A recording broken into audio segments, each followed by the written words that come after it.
नमस्कार, स्वागत है आपका आज की बात में। मैं अवंतिका राज चौधरी। आइए जानते हैं दिन भर की झारखंड की 10 बड़ी खबरें।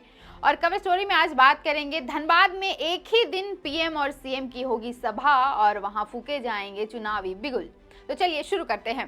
प्रवर्तन निदेशालय द्वारा भेजे गए पत्र का सीएम हेमंत सोरेन ने जवाब दिया है। सीएमओ का कर्मी गुरुवार को पत्र लेकर ईडी ऑफिस पहुंचा। पत्र में क्या लिखा गया है, अब तक इसकी सही जानकारी नहीं मिल पाई है और सीएमओ कर्मी ने इस बारे में कुछ बताने से इनकार किया है। गणतंत्र दिवस समारोह को लेकर राज्य की राजधानी रांची के ऐतिहासिक मोरहाबादी मैदान और उप राजधानी दुमका सहित अन्य सभी जिलों में तैयारियां पूरी कर ली गई है। बता दें 26 जनवरी को गणतंत्र दिवस के मौके पर राजधानी रांची में मोरहाबादी में राज्यपाल सीपी राधाकृष्णन झंडोत्तोलन करेंगे, जबकि उप राजधानी दुमका में मुख्यमंत्री हेमंत सोरेन राष्ट्रीय ध्वज तिरंगा फहराएंगे। इसे लेकर तैयारियां पूरी कर ली गई है। गणतंत्र दिवस के मद्देनजर उन इलाकों में सुरक्षा के पुख्ता इंतजाम भी किए जा रहे हैं। झारखंड के एक पिता पुत्री की संघर्ष की कहानी ऑस्कर में नॉमिनेट हुई है। 9 मई 2017 को रांची से सटे बेड़ो में एक नाबालिग के साथ सामूहिक दुष्कर्म की घटना घटी थी। अपनी 13 साल की नाबालिग बेटी के साथ हुई दरिंदगी और न्याय के लिए एक किसान पिता के संघर्ष की कहानी पर टू किल अ टाइगर नाम की डॉक्यूमेंट्री फिल्म बनी है। इस फिल्म को बेस्ट डॉक्यूमेंट्री कैटेगरी में नामित किया गया है। To kill a tiger Oscar 2024 में नॉमिनेट होने वाली इकलौती भारतीय फिल्म है।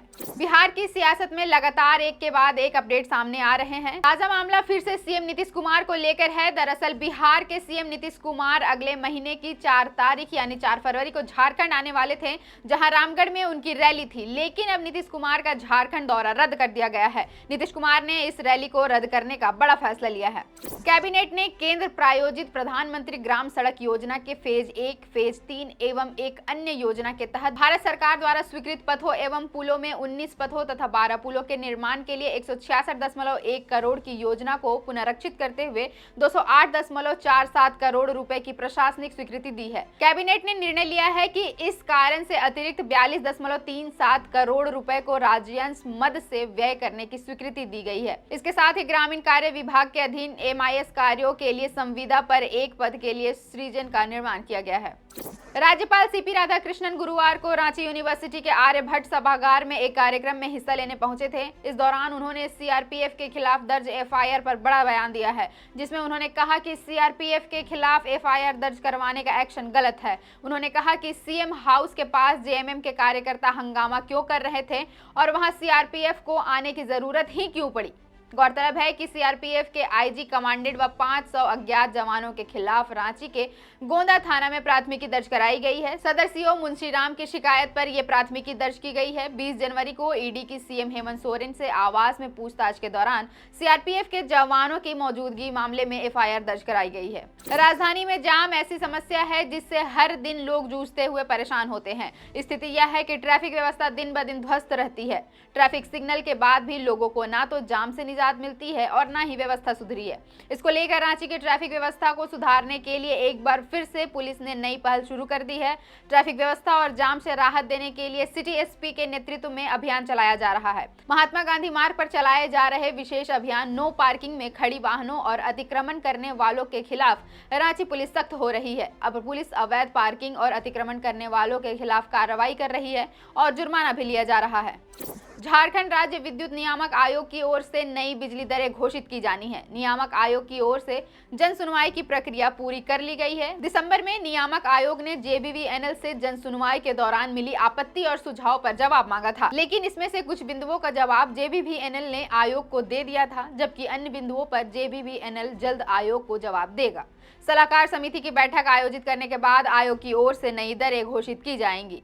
10 साल पुराने मारपीट के मामले में गुरुवार को राज्य के पर्यटन मंत्री हफीजुल अंसारी समेत 8 आरोपित SDJM जितेंद्र राम की अदालत में पेश हुए। अदालत ने समझौता के आधार पर सभी को बरी कर दिया है। मंत्री के अधिवक्ता अखलाक उर्फ पप्पू खान ने बताया, मधुपुर की शांति देवी नामक महिला ने 24 नवंबर 2013 को मंत्री पर मारपीट करने, घर खाली कराने का प्रयास और रंगदारी मांगने का मामला दर्ज कराया था। केस को MP MLA की अदालत में स्थानांतरित कर दिया गया था। गवाही के बाद महिला ने मंत्री पर मारपीट कर मोबाइल छीन लेने की बात कही थी। बयान होने के बाद दोनों पक्ष में आपस में बात समझौता कर लिया। चूंकि मामला अदालत में पहुंच चुका था, इसलिए अदालत ने पहले 12 जनवरी को आरोपित पक्ष को बुलाकर बयान दर्ज किया। अदालत ने पूर्व में हुए समझौते के आधार पर मंत्री समेत सभी आरोपितों को बरी कर दिया।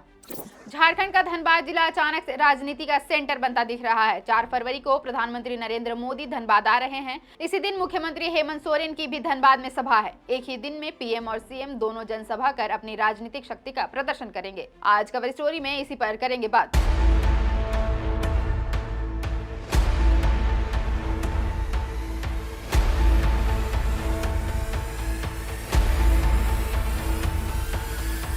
इसी साल देश में लोकसभा और झारखंड में विधानसभा दोनों के चुनाव होने वाले हैं। झारखंड में इन चुनावों को लेकर सभी प्रमुख पार्टियां अपनी अपनी तैयारियां कर रही है, लेकिन झारखंड का धनबाद जिला फिलहाल चर्चा का विषय बना हुआ है। धनबाद चुनावी तैयारी के लिए हॉटस्पॉट के रूप में देखा जा रहा है। आगामी 4 फरवरी को धनबाद में प्रधानमंत्री नरेंद्र मोदी और राज्य के सीएम हेमंत सोरेन दोनों ही चुनावी बिगुल फूंकने वाले हैं। वहीं 8-9 फरवरी को राहुल गांधी की भारत जोड़ो न्याय यात्रा भी धनबाद से गुजरने वाली है। 4 फरवरी को जेएमएम का स्थापना दिवस है। इसी मौके पर सीएम हेमंत सोरेन कार्यक्रम में शिरकत करेंगे और सभा को संबोधित करेंगे। रिपोर्ट्स के माने तो 4 फरवरी की शाम को धनबाद के गोल्फ ग्राउंड में मुख्यमंत्री हेमंत सोरेन की सभा होगी। वहीं प्रधानमंत्री नरेंद्र मोदी सिंदरी के हर्ल खाद कारखाना के उद्घाटन के अवसर पर यहां मौजूद होंगे। केंद्रीय शिक्षा राज्य मंत्री और कोडरमा की सांसद अन्नपूर्णा देवी ने इस यात्रा के संबंध में जानकारी देते हुए बताया कि प्रधानमंत्री सुबह 11 बजे धनबाद में जनसभा को संबोधित करेंगे।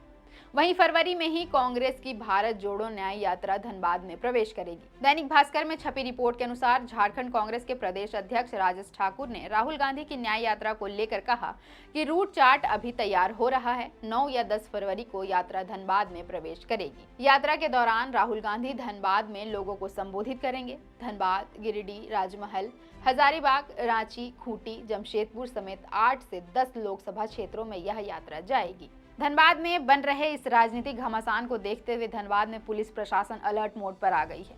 एक ही दिन पीएम और सीएम के कार्यक्रम को देखते हुए दोनों पार्टियों के कार्यकर्ता और समर्थकों में टकराव की भी संभावना है।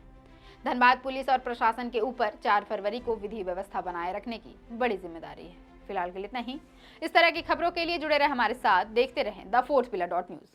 अगर आप चाहते हैं कि हमारे वीडियोस का नोटिफिकेशन आपको बिना देरी के मिलता रहे, तो आप इस चैनल को फॉलो और सब्सक्राइब जरूर कर लें। बाकी आप हमारे काम को लेकर कोई सुझाव हमें देना चाहते हो तो कमेंट बॉक्स में आप सादर आमंत्रित हैं। इसके अलावा हमारे वीडियोस आपको अलग अलग ठिकानों जैसे फेसबुक, इंस्टाग्राम, ट्विटर पर भी देखने को मिलेंगे, जिसके लिंक डिस्क्रिप्शन में डाल दिए गए हैं।